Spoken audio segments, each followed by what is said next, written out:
Ay nako po, logi po kung ganito.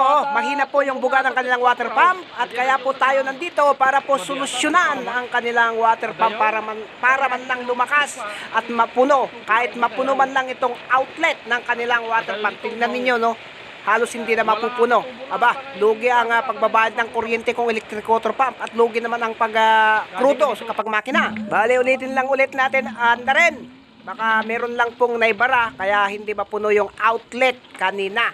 At check upin natin ang dapat natin check upin dito bago tayo gagawa ng hakbang para po lumakas. Ayan, medyo lumakas naman ng konti. Pero tignan natin kung hindi ito hihina na magkakabutas yung outlet. D4 po itong outlet niyang ito, yung size D4. Tapos yung inlet po ay D3. Pero dapat sana ay hindi ganito kahina. Ayan ayan nagkabutas ulit. Nagkagiwang ulit yung outlet na D4. Ayan. Wala na to. Bale, step by step po ang ipapakita natin sa inyo para po masundan ninyo at alam ninyo ang gagawin ninyo kapag meron po kayong ganitong patubig na mahina. Kasi po mahal po ang bayad ng kuryente kung ganito. Kaya bayad ng krudo kung halimbawa makina. No? Dahil hindi lahat ng tubero ay alam itong gagawin natin. Dahil kung lahat ng tubero ay alam, aba, edi wala na kayong masasaksihan na ganitong mga patubig na ginawa ng tubero na merong ganitong kondisyon. Bali, ang unang hakbang na gagawin natin dito, tignan niyo no, mahina. Ang nangyari po dito ay yung unang andar, nung pinangdar natin kanina, ay napupuno po itong outlet. Pero habang tumatagal, humihina na. Ibig pong sabihin nun ay nag-draw down yung tubig sa ilalim. Kaya humihina. Bali sa unang buga lang, napupuno itong outlet niya. Ay, lugi talaga kung ganun. Walang ganun. Kaya siguradong malalim po ang water level nito. At para masigurado natin na yung water level ang problema, malalim, ay susukatin po natin sa harap ng may-ari nito at may pakita sa kanya mismo. Ito alan tinatapalan talagang makina talaga. Kaya no choice. Bali, ang tinanggal na namin yung Jetmatic dito para maghulog kami ng tali para masukat namin ang water level niya. At ang nasukat naming water level ay umabot po na 6 meters. 6 meters na lalim ng water level. Kapag normal lang po na ganito lang kalakas. Kaya ang normal na ginagawa namin kapag ganitong pump ay nilalagay namin sa kahit man lang sa 5 meters yung lalim lang yung water level. Kaya ibababa lang namin itong pump para lalapit po sa water level. Balian na po mga kabirtod, kinalas-kalas na po namin itong mga pump, shallow pump po ito para po madali naming maibaba kasi baguhin po natin ang kaniyang pwesto.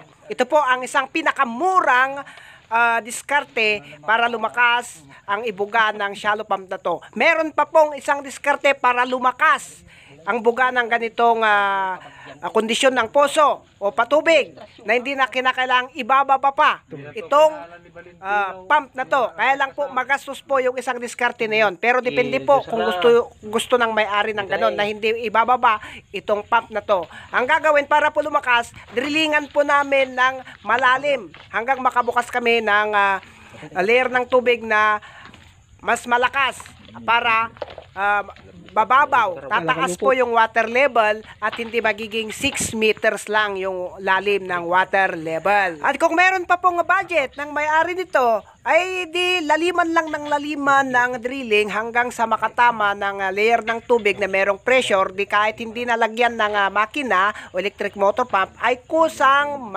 free flowing na. Pero depende po kasi sa budget ng nagpapagawa. Dahil kung hindi po mahal yung mga free flowing, ay wala na pong mga ganitong magpapa-install pa ng ganitong makinang binabayaran mo kada buwan ang kuryente o kaya yung mga dimakina. Kaya lang mahal nga po yung magpapa-free flowing kasi maraming tubo po ang ibabaon.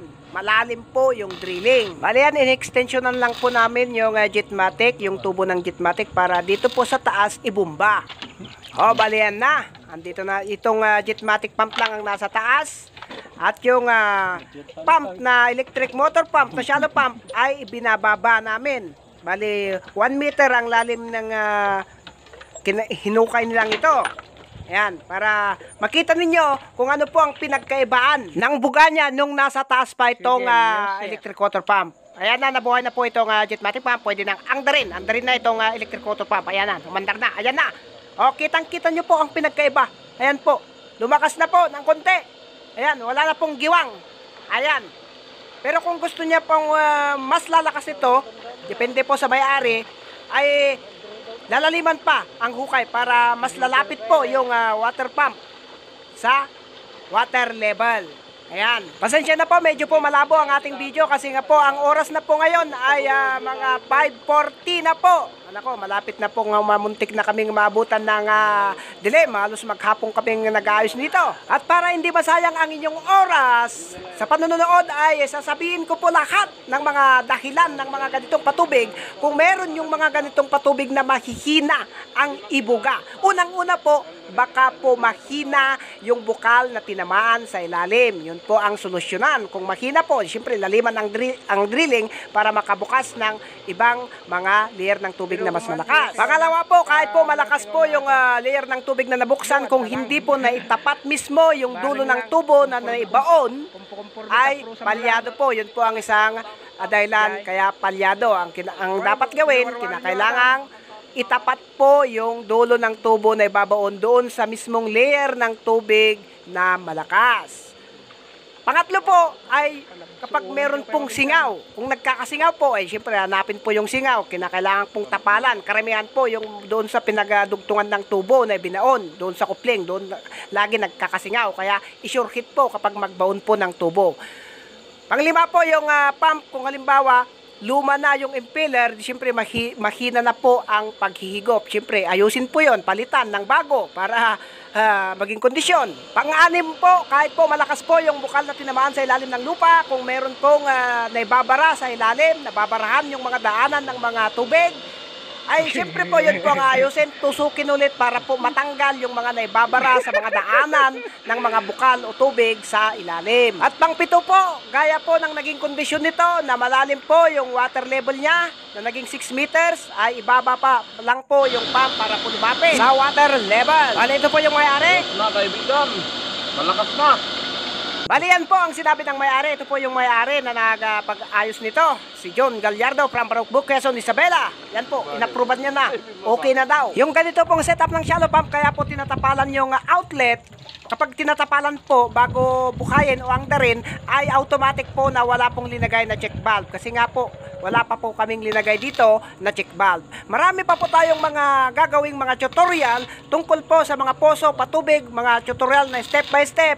Abangan nyo lamang po ang mga susunod pa nating mga i-upload para po maintindihan ninyong mabuti. At kung meron kayong mga katanungan, comment nyo lang dyan sa comment section. At kung hindi pa natin nagawan ng content ang inyong mga katanungan, gagawan po natin ng content para po makita ninyo mismo at may paliwanag ko po sa inyo mismo kung ano man yung hindi ninyo naintindihan, dahil hindi po ako nagpapaliwanag at nagsasabi ng walang ebidensya. Yun lamang po, maraming salamat. Namamalam na ang lingkod, Boy Berto.